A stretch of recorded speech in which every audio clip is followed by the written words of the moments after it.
नमस्कार, मैं खुशी और आप देख रहे हैं करंट खबर। आइए नजर डालते हैं आज की बड़ी खबर पर। कृषि उत्पाद बाजार समिति परिसर पाकुड़। मुख्यमंत्री हेमंत सोरेन ने तीसरे चरण के आपकी योजना आपकी सरकार आपके द्वार कार्यक्रम में पाकुड़ वासियों को 1,53,81,00,000 रुपए की 118 योजनाओं का दिया तोहफा। मुख्यमंत्री ने विभिन्न योजनाओं के लाभुकों को 1,26,94,50,000 रुपए की परिसंपत्तियां प्रदान कर उनके सशक्तिकरण और स्वावलंबी बनने का राह प्रशस्त किया। मुख्यमंत्री ने कहा, देश के कई राज्य झारखंड के इस मॉडल को अपनाकर गरीबों और जरूरतमंदों को सरकारी योजनाओं का दे रहे हैं लाभ। मुख्यमंत्री बोले, आदिवासी, दलित, पिछड़े, अल्पसंख्यक, किसान, मजदूर, विद्यार्थी, युवा, महिला, बुजुर्ग, हर किसी के लिए सरकार की है योजनाएं राज्य के लिए गेम चेंजर साबित हो रहा। ये अभियान जन आकांक्षाओं और उम्मीदों के अनुरूप योजनाएं बनाकर धरातल पर उतारने का हो रहा काम। राज्य की वित्तीय व्यवस्था कर रहे हैं मजबूत ताकि योजनाओं के संचालन में धन की कमी आड़े न आए। हेमंत सोरेन, मुख्यमंत्री, झारखंड। आपकी योजना आपकी सरकार आपके द्वार कार्यक्रम जिस मकसद से शुरू किया गया था उसमें ये कितना प्रभावी, कारगर और सफल साबित रहा है, इसका अंदाजा इस बात से लगाया जा सकता है कि देश के कई राज्य झारखंड के इस मॉडल को अपनाकर गरीबों और जरूरतमंदों को उनके दरवाजे पर सरकार की सेवाओं और योजनाओं का लाभ दे रहे हैं तथा उनकी समस्याओं का समाधान कर रहे हैं। मुख्यमंत्री श्रीमान हेमंत सोरेन पाकुड़ में आज आपकी योजना आपकी सरकार आपके द्वार अभियान के तीसरे चरण के अवसर पर आयोजित कार्यक्रम को संबोधित कर रहे थे। गाँव गाँव पहुँच रही है सरकार की नजर। मुख्यमंत्री ने कहा, इस अभियान के पिछले 2 चरणों में रहे सरकार की आवाज और नजरें गांव गांव तक पहुंची हैं। लाखों लोगों को उनका हक अधिकार मिला। ये कार्यक्रम राज्यवासियों के लिए महत्वपूर्ण साबित हो रहा है। पिछले 2 चरणों में इस अभियान को लोगों का जिस तरह से रिस्पांस और सपोर्ट मिला उसी के मद्देनजर पुनः इसका तीसरा चरण शुरू किया गया है। 2 दशकों तक जन समस्याओं के समाधान को लेकर नहीं दिखी गंभीरता। मुख्यमंत्री ने कहा कि झारखंड अलग राज्य गठन के बाद पिछले 2 दशकों के दौरान जन समस्याओं और लोगों की परेशानियों को दूर करने की दिशा में किसी तरह की गंभीरता नहीं दिखी, लेकिन हमारी सरकार लोगों तक मूलभूत सुविधाओं को पहुंचाने के साथ उनकी समस्याओं का समाधान कर रही है। समाज के अंतिम व्यक्ति तक उनका हक और अधिकार दे रहे हैं। जन आकांक्षाओं और उम्मीदों के अनुरूप बन रही योजनाएं। मुख्यमंत्री ने कहा कि हमारी सरकार जन उम्मीदों और आकांक्षाओं के अनुरूप कार्य योजना बनाकर उसे धरातल पर उतार रही है। आदिवासी, दलित, पिछड़े, अल्पसंख्यक, किसान, मजदूर, विद्यार्थी, युवा, महिला, बुजुर्ग, हर वर्ग के कल्याणार्थ योजनाएं बनाई गई हैं। उन्होंने लोगों से कहा कि वे इन योजनाओं से जुड़े और सशक्त तथा स्वावलंबी बनने की राह पर आगे बढ़ें। सरकारी कर्मियों का काम जनता की सेवा करना है। मुख्यमंत्री ने कहा कि सरकारी कर्मियों का काम जनता की सेवा करना है। हमारी सरकार बनने के बाद अधिकारियों की सोच में बदलाव आया है। वे गांव गांव पहुंच रहे हैं और आपके बीच रहकर पूरी संवेदनशीलता के साथ आपकी समस्याओं को सुन रहे हैं तथा उसका समाधान भी कर रहे हैं। गरीबों तक योजनाओं को पहुंचाना अधिकारियों का दायित्व। मुख्यमंत्री ने कहा कि जिस गाँव पंचायत में जाने के लिए रास्ता तक नहीं है वहां अधिकारी योजनाओं की गठरी लेकर पहुंच रहे हैं और आपको उससे जोड़ने का काम कर रहे हैं। यहां लगने वाले शिविरों में अधिकारियों का दल आपकी हर समस्या के समाधान के लिए मौजूद है। आप इन शिविरों में आए और योजनाओं से जुड़े और दूसरों को भी जुड़ने के लिए प्रेरित करें। गरीबों के सुख दुख में हमेशा साथ है सरकार। मुख्यमंत्री ने कहा कि ये सरकार आदिवासी, दलित, पिछड़े और अल्पसंख्यकों की सरकार है। ये सरकार गरीबों के हर सुख दुख में उनके साथ खड़ी है और पूरी संवेदनशीलता के साथ उनकी सेवा कर रही है। राज्य सरकार अपने बलबूते 8 लाख परिवारों को देगी आवास, 20 लाख अतिरिक्त हरा राशन कार्डधारी को दे रही अनाज। मुख्यमंत्री ने कहा कि राज्य सरकार अब अपने बलबूते अबुआ आवास योजना के तहत 8 लाख परिवारों को आवास देगी। मुख्यमंत्री ने कहा कि पाकुड़ जिले में कालाजार की बीमारी आम है। ये गरीबों की बीमारी है क्योंकि कच्चे और टूटे फूटे मकान में रहने वालों को ये होती है। ऐसे में अबुआ आवास योजना के तहत इन घरों में रहने वाले लोगों को प्राथमिकता के आधार पर आवास उपलब्ध कराया जाएगा। उन्होंने कहा कि लगभग 20 लाख अतिरिक्त हरा राशन कार्ड जारी कर उन्हें अनाज उपलब्ध कराया जा रहा है। इसके अलावा भी अनेकों ऐसी योजनाएं हैं जिसका वित्तीय भार राज्य सरकार अपने दम पर वहन कर रही है। ये योजनाएं सफलतापूर्वक संचालित हों इसके लिए वित्तीय व्यवस्था मजबूत कर रहे हैं। अब पेंशन के लिए इंतजार नहीं करना होगा। मुख्यमंत्री ने कहा कि पहले बुजुर्गों को पेंशन योजना का लाभ लेने के लिए लंबा इंतजार करना पड़ता था, जब तक विधवाओं की उम्र 40 वर्ष और दिव्यांगों की उम्र 18 वर्ष से अधिक नहीं हो जाती थी। उन्हें पेंशन योजना से नहीं जोड़ा जाता था, लेकिन हमारी सरकार ने यूनिवर्सल पेंशन स्कीम लागू कर इन सारी बाध्यताओं को खत्म कर दिया है। आज सभी योग्य पात्रों को यूनिवर्सल पेंशन स्कीम का लाभ मिल रहा है। शिक्षा और रोजगार पर विशेष जोर। मुख्यमंत्री ने कहा कि क्वालिटी एजुकेशन और नौजवानों को रोजगार उपलब्ध कराने पर सरकार का विशेष फोकस है। निजी विद्यालयों के तर्ज पर सरकारी विद्यालयों के बच्चों को शिक्षा देने के लिए स्कूल ऑफ एक्सीलेंस खोले गए हैं। आदर्श विद्यालयों के गठन के साथ सरकारी विद्यालयों को पठन पाठन से संबंधित संसाधन उपलब्ध कराए जा रहे हैं। छात्रावासों का जीर्णोद्धार हो रहा है। इसके अलावा विद्यार्थियों को प्रतियोगिता परीक्षाओं की तैयारी से लेकर मेडिकल, इंजीनियरिंग और अन्य कोर्सेज करने के लिए आर्थिक सहायता सरकार दे रही है। वहीं दूसरी तरफ पढ़े लिखे और कम पढ़े लिखे एवं स्वरोजगार के इच्छुक नौजवानों के रोजगार के लिए भी सरकार की कार्य योजना है। आज बड़े पैमाने पर सरकारी और निजी क्षेत्र में नौकरी दी जा रही है, तो मुख्यमंत्री स्वरोजगार योजना के माध्यम से युवाओं को आर्थिक सहायता उपलब्ध कराया जा रहा है ताकि वे अपना रोजगार कर सकें। 97 योजनाओं की रखी गई नींव, 21 योजनाओं का हुआ उद्घाटन। मुख्यमंत्री ने इस अवसर पर 66,76,20,000 रुपए की लागत से निर्मित 21 योजनाओं का उद्घाटन किया। वहीं 97 योजनाओं की आधारशिला रखी। इन योजनाओं पर 87,04,80,000 रुपए खर्च होंगे। इस तरह 153 करोड़ 81 लाख रुपए की 118 योजनाओं का तोहफा पाकुड़ वासियों को मिला। मुख्यमंत्री ने विभिन्न योजनाओं के 9,942 लाभुकों के बीच 126 करोड़ 94 लाख 50,000 रुपए की परिसंपत्ति प्रदान कर उनके सशक्तिकरण और स्वावलंबी बनने का राह प्रशस्त किया। इस अवसर पर ग्रामीण विकास मंत्री श्रीमान आलमगीर आलम, श्रम मंत्री श्रीमान सत्यानंद भोक्ता, सांसद श्रीमान विजय हांसदा, विधायक श्रीमान स्टीफन मरांडी और श्रीमान दिनेश विलियम मरांडी, जिला परिषद अध्यक्षा श्रीमती जूली क्रिस्टमनी हेम्ब्रम, मुख्यमंत्री के सचिव श्रीमान विनय कुमार चौबे, संथाल परगना प्रमंडल के आयुक्त श्रीमान लालचंद दादेल, पुलिस उप महानिरीक्षक श्रीमान सुदर्शन प्रसाद मंडल और पाकुड़ जिले के उपायुक्त और पुलिस अधीक्षक समेत अन्य पदाधिकारी मौजूद थे।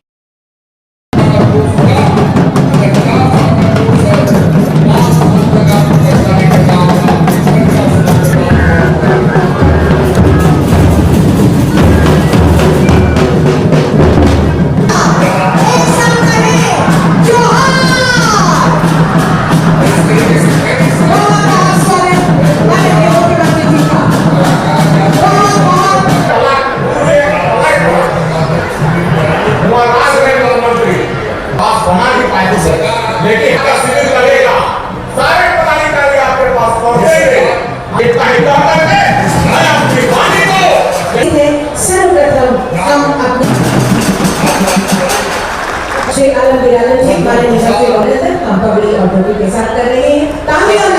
हरियाणी खुशहाली का प्रतीक अतिथियों का पारंपरिक स्वागत करेंगे। तालियां हो आपकी ओर से स्थानीय विधायक सबको संपूर्ण जानकारियां मिली।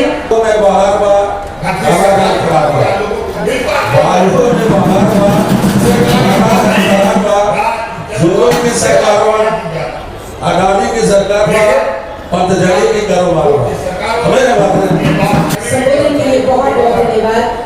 आपके बीच गाएंगे और लगातार विकास की सीढ़ियां चढ़ते चले जाएंगे। एक बार जोरदार तालियां बजाइए माननीय मुख्यमंत्री जी के लिए, क्योंकि आज फिर से एक बार विभिन्न कल्याणकारी योजनाओं का शिलान्यास 80,000 रुपए राशि की 97 योजनाओं का शिलान्यास योजनाओं का, जिसकी कुल राशि 153 करोड़ है। कृपया रिमोट का बटन दबाकर इन 153 करोड़ की 118 योजनाओं का उद्घाटन एवं शिलान्यास जोरदार तालियों की गड़गड़ाहट हो। योजना की स्वीकृति प्रदान कर दी है। आवास के नाम से नई योजना देंगे, जिसमें 2,50,000 तक का माननीय मुख्यमंत्री के दिशा महंगाई ऐसा कि आज आलू प्याज के लिए भी लोगों को सरकारी दुकान में लाइन लगाना पड़ता है। इसीलिए सही और गलत आपके योजनाओं को देखने आए हैं कि इस योजना में लोग आ रहे हैं कि नहीं आ रहे हैं। कर्मचारी लोगों को सहयोग कर रहे हैं कि नहीं कर रहे हैं, लेकिन जिस तरीके से हम लोगों ने 2 चरण की सफलतापूर्वक कार्यक्रम को पूरा किया है, इसी आशा उम्मीद के साथ कि ये तीसरा चरण भी एक इस राज्य के लिए मील का पत्थर साबित होगा और आप सबके सहयोग से, कर्मचारियों के सहयोग से ये तीसरा चरण को भी हम लोग सफलतापूर्वक पूरा करेंगे। कभी आप लोगों ने सोचा था सपने में कि पदाधिकारी आपके गांव में जाएगा, आपके पंचायत में जाएगा? कोई नहीं सोचता था, लेकिन आज उस सोच में बदलाव है और उसी का नतीजा है कि आज पदाधिकारी आपके दरवाजे पर है। हमने पहले भी कहा था, सरकार ये अंधी बहरी गूंगी सरकार नहीं है। इस सरकार के आंख नाक कान भी है, संवेदनशीलता भी है और आज उसी का परिणाम है कि आज इस राज्य में लगभग 1,08,000 लोग को हम लोग पेंशन दे रहे हैं। कर रहे हैं माननीय मुख्यमंत्री डॉक्टर स्नेहा कर रहे हैं। तालियां आपकी ओर से होती हैं।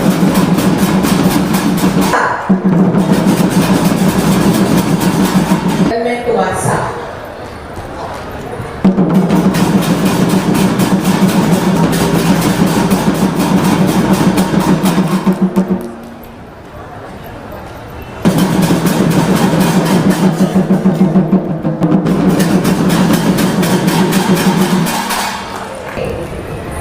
सलोमी सोरे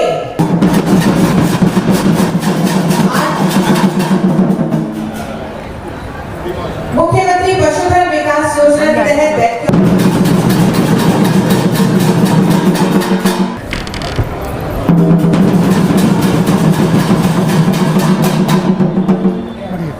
तालियां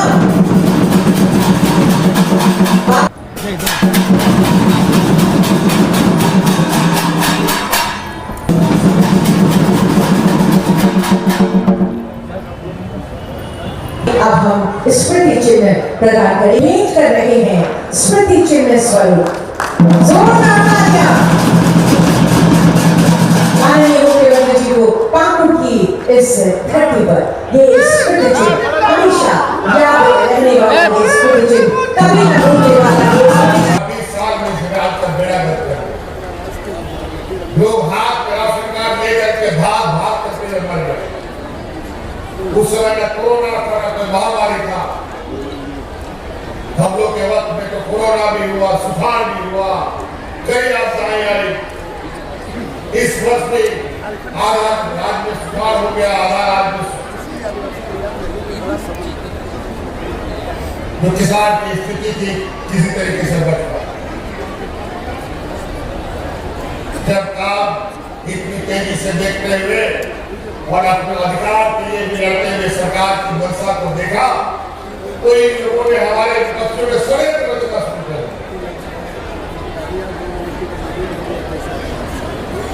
तरह के अफवाहें, तरह के झूठे आरोप लांछन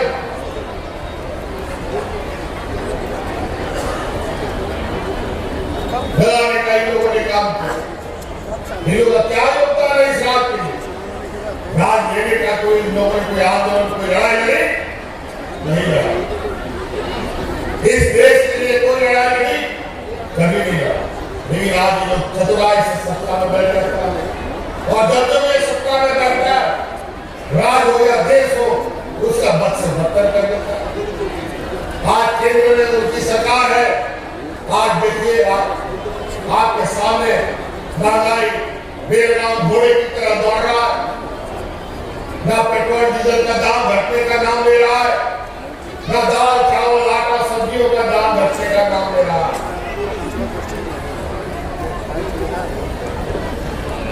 और ग्रुप में जो सिलेंडर इन लोगों ने बांटा था, वो सिलेंडर बेचारा जिसको मिला वो दोबारा भरने का औकात नहीं रख रहा।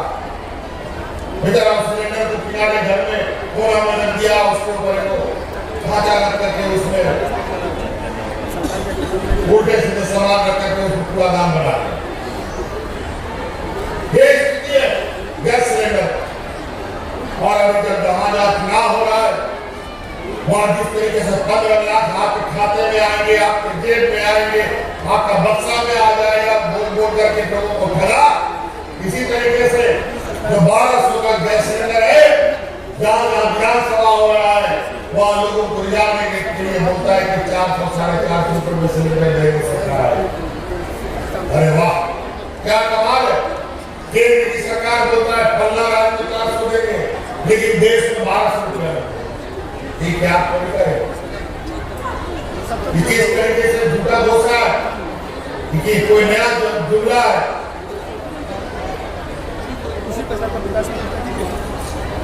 क्या ये लोग का स्कूली उसी तरीके का, उनके स्कूलों में झूठ ही और झूठ कितना मजबूती से झूठ बोलता, इसी की ट्रेनिंग इनको होती है। और इनको लगता है कि एक झूठ को 100 बार बोलो तो गरीब युवा आदिवासी दलित पिछड़ा लोग सब मान लो। और बेचारा हमारा आदिवासी दलित पिछड़ा दुनिया के बारे में बहुत कम जानता है कि दुनिया में ठग और पकड़ना लोग किस तरीके से, और दलाल बिचौलिया लोग काल के दिन में चांदी हुआ पड़ा है।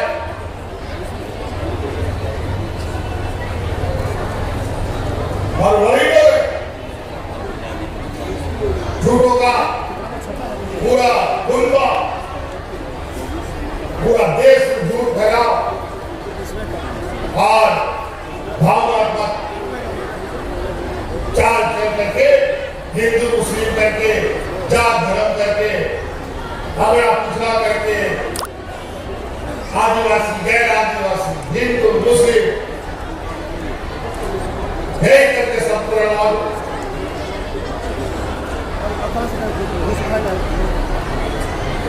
यही इनका चेहरा आज मणिपुर में देख लीजिए किस तरीके से आदिवासियों के ऊपर अत्याचार हो रहे हैं। लेकिन आज हमारे विपक्ष के लोगों के मुंह में ताला लगा हुआ है। तो कौन ताला होता है? सबसे मजबूत ताला नीम का, गोदरेज का वही ताला लग गया है, मुंह नहीं खुलता है। हमारे जवान शहीद हो जाते हैं, लेकिन ये लोग चुप्पी साध देते हैं। और यहाँ झारखंड से बड़े पैमाने पर मजदूरों को भर भर के ले जाकर के किसी को ले राजधानी में बनवा देता है, किसी को टनल में डाल के बनवा देता है, किसी को भारत की बड़ी बड़ी योजनाओं में लगा करके जान जोखिम में डलवा देता है। आज भी 15 जब हम लोग के मजदूर उत्तराखंड के टनल में फंसे हुए 15 दिनों से निकल नहीं पाया है, विदेशों से एक्सपर्ट बुलाया जा रहा है, अभी भी कुछ पता नहीं चल पा रहा है, निकल पाया कि नहीं कर पाया। ये लोग काम तो कर रहा है, लेकिन उसका जोखिम गरीब मजदूर किसान आदिवासी गरीब को झेलना। आज पूरा उत्तराखंड को चूहों की तरह कतर दिया लोगों ने। आज पूरा उत्तराखंड कभी ये पहाड़ धस जा रहा है, कभी वो पहाड़ धस जा रहा है।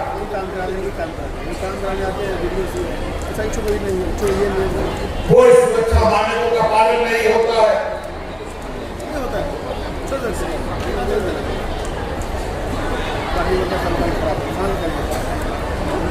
और ये लोग बड़े पैमाने पर इन जोखिम भरे कामों में ऐसे गरीब पिछड़े राज्यों से मजदूरों को ढो ढो कर ले जाते हैं, और वहीं पर इनको कुछ भी हो जाए परवाह चलो बड़ी कर दिया। वही हालत हुआ था कोरोना में, लॉकडाउन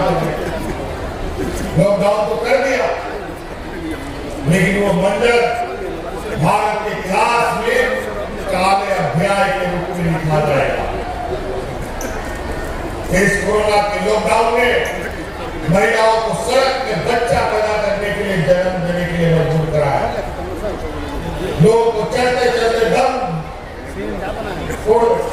जाने चली गई, ट्रेनों में लोग कट के मर गए, लेकिन सरकार की कान में जूता पड़ गया।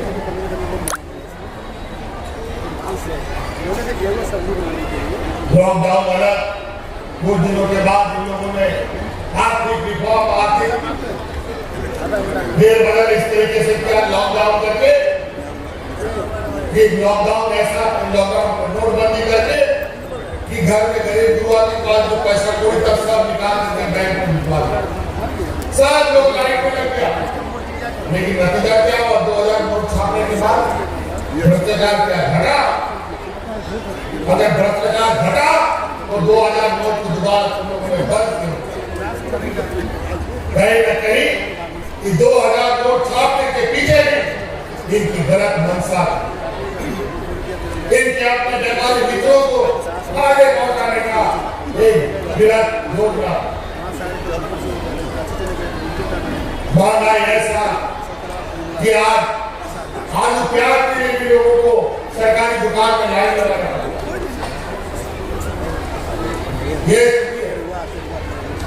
इस देश के लोगों को तो लाइन में ही लगा खत्म कर दिया है पूरा जिंदगी गरीब और करेगा।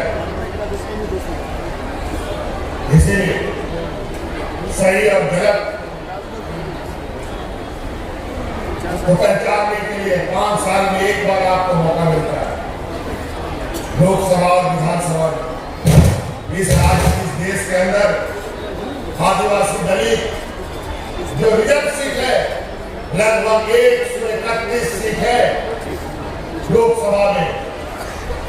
अगर इस देश का आदिवासी दलित एक हो जाए या संख्या एक हो जाए तो भारत सरकार इस देश के आदिवासी गरीब पिछड़ों की सरकार बनेगी।